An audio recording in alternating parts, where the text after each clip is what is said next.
Hi, just going over this pay the F up, hackers threaten to dump secret 9/11 attack files if Bitcoin ransom not met. So we've got this dark overlord demanding a hefty ransom from several insurance and legal firms, including Lloyd's of London, Silverstein Properties, Hiscox Syndicates, and we'll be providing many answers about 9/11 conspiracies through our 18,000 secret documents leak from Hiscox and others. Now, I've read through this and they don't really give much away as to what the documents contain. On the surface, it doesn't seem that they give much away, but you see, they do mention the Transport Security Administration. Now, everybody knows the TSA wasn't set up until well after 9/11, and it's just terrible, really. They've turned internal air travel in America into something getting along the lines of, the Israeli military checkpoints in Palestine. And, every bag being searched, breast milk being banned. It's elderly people being harassed, children really being actually molested by these people, checking all their clothes, feeling all their body, women. It is disgusting. And it's all been brought in on the back of 9/11. And I find it very interesting, you see, because this wasn't set up until after 9/11, so it's like, well, what are they talking about? But I think that this is a huge hint, really, that the public need to pick up on, and obviously it's there to give a hint to the targets of the Dark Overlord, to his targets or their targets, that look, we know.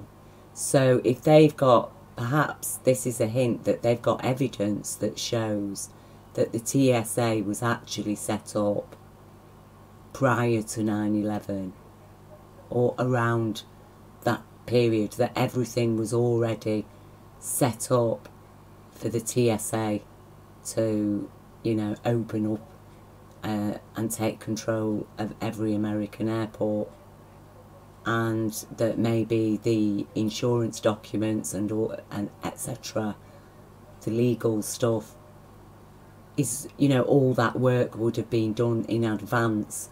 And how far back in advance of before 9/11 happened was this TSA established? Now, there is a lawsuit going to be happening this year in America related to evidence about 9/11 and related to how the buildings collapsed and the fact that it was controlled demolition. And there is going to be a lawsuit, I think, this year. So I hope that they look at this now, that their legal team looks at the TSA and does some digging, because this, as I say, is a huge hint here. And obviously in their public document they haven't released any actual information, and they aren't going to, because they want this hefty ransom.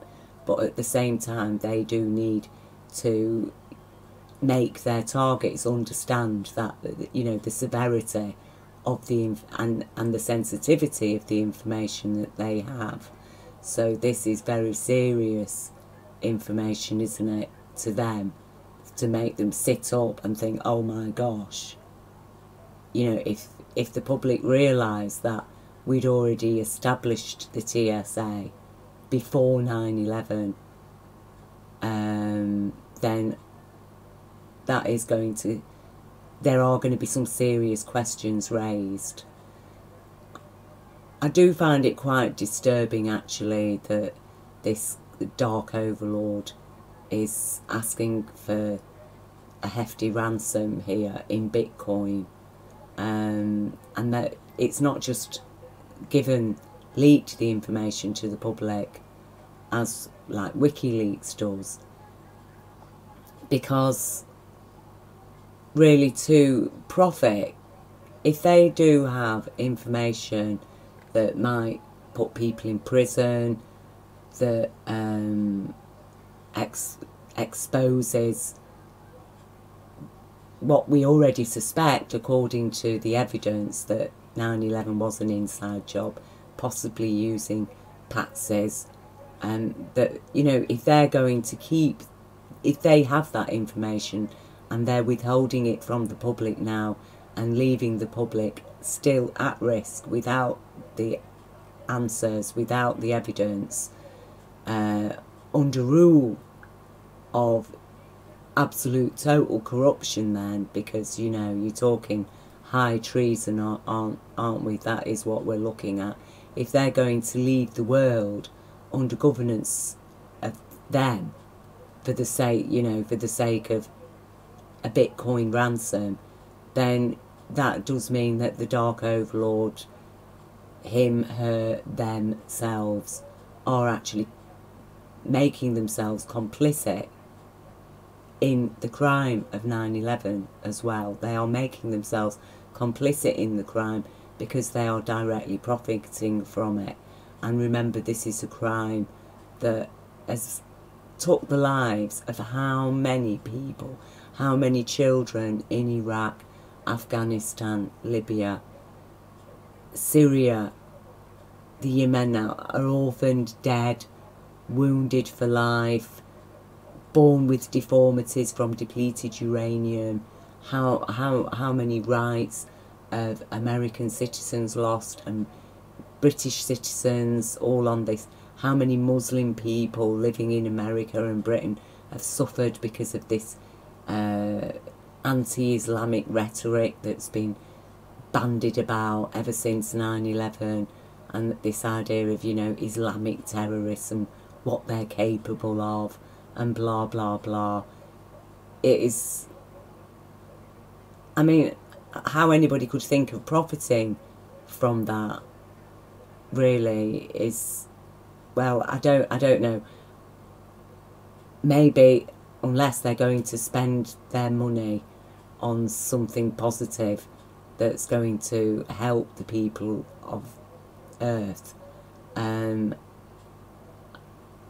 Well, it's just, you know, what can I say? If you're going to make a profit out of that type of crime that has caused such devastation, you know, 9/11 and the lies has caused such devastation to the people of Earth, that if, you know, you're going to then make a profit off those, off the fact of those lies, because you have the truth, then what can I say? You're complicit in it. It does make you complicit in it. So, you know, I hope the Dark Overlord has a think about that. But to the general public, maybe, you know, they have dropped a very hefty hint here as like, well, look, check these out. When were they established? Who's behind it? Because it's a thread, isn't it? And, you know, with every ransom, it is a bit like a ransom note, isn't it? We've got your loved one, and they send something to show you that, look, we definitely do have your relative here. And so this is like the thread of information, isn't it? To alert their targets, the blackmail targets, you see, that, look, we've got this TSA, to make them sit up and take notice that, oh, why are they mentioning these? So, but again, that is also for the public to pick up on as well. So I just thought I'd make this just to share that information, so that people, hopefully people with those kind of skills and abilities to be able to do the research, the online research into the TSA and the Federal Aviation Administration. But it's something for us to think about, isn't it? So, you know, thanks for taking time to listen. Apologies for my voice. I've got had a bit of a sore throat. So, but wishing everybody all the best for 2019, and it looks like already it's starting off. It's going to be a very interesting year.